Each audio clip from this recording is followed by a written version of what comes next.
In this video, we're going to look at the dip on a fixed surface. I'm going to demonstrate the technique of the exercise here on these parallel bars. But if you don't have this set up or don't go to a fitness center where you have one, then you can always be creative and look at alternative setups for home practice.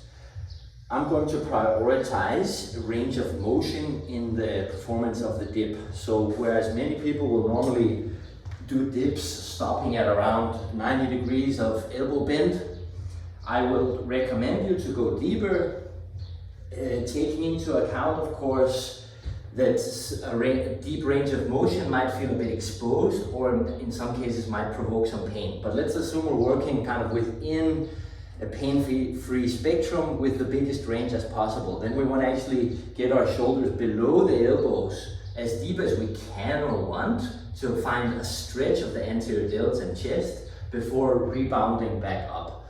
This would be in many cases super important for various skills. If you're using the dip not only just for body weight or for muscle hypertrophy, but if you're using the dip to actually learn new movements related to climbing, to getting over things, then it's actually super nice to train full range of motion. This can be initially just going a little bit below 90 and back up, and then later as you progress, increasing the range of motion as deep as you can. Going deeper in the range of motion is certainly going to make you feel weaker initially, since your muscles are not as strong when they're all lengthened out. So you might feel like you need leg support of some sort, which can be either, well, in this case with my height, the floor is nicely there for me here at around 90 degrees to take a bit of load, and then I can use basically my legs to assist the hard part of the motion until I take over. And I'll just work nice and slowly here. So full range of motion can come at the expense, so to speak, of regressing a bit with a bit of leg support. If you cannot reach, if you're shorter than the dip setup, and like so, using the toes as teeny tiny bit as you can so that your muscles are doing most of the work, and then you can perform the rep range that your program says with full range of motion and just using as little leg support as needed. And just to recap, full range of motion is relative to you, so it doesn't have to look a certain way. All you have to do in every rep to train full range is to find the stretch in the bottom, there it is for me, and push out of there as confidently, as controlled as you can. What if you don't have parallel bars in the right height? Well, I'm just going to show some silly examples to invite you to be creative at home and make something work. Basically, 2 chairs is often nice, or 2 tables. 2 chairs, if you can hold on the back of the hand, is great, but I've made these kind of makeshift situations where I can use a bench and some parallel bars to set it up. And here I'm going to tuck my legs in to achieve the dip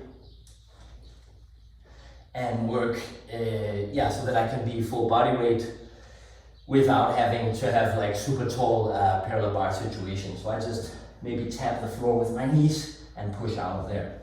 Another setup that's asymmetric, but I made it work anyway, just use a dumbbell and plyo boxes. Again, this is not a suggestion, but it's just to show maybe you don't need to be too fussy about the setup and just get something that works. And here I like to point my toes for the assist, because pointed toes kind of hurts, and because it hurts you're going to not want to use the legs so much. But of course, if that's too much, just put your toes down as you would normally for the little assist in the bottom.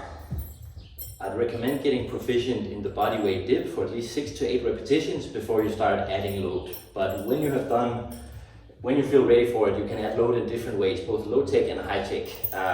Not that this is very high tech, but the classic way to load up a dip is to use some kind of a belt and a chain and attach a kettlebell to you like so, going from the back around with the belt under the weights or weight plates. You can use different things for this. I've even used a regular leather belt at one point to achieve something like this, and then work your dips with the weight hanging there. And what if you don't have a setup that is somehow designed for it, well then you can get a little bit creative. One way I do it sometimes is to simply hold the weight between my feet. Again, not very traditional, but if it gets the job done of loading the dip, then why not?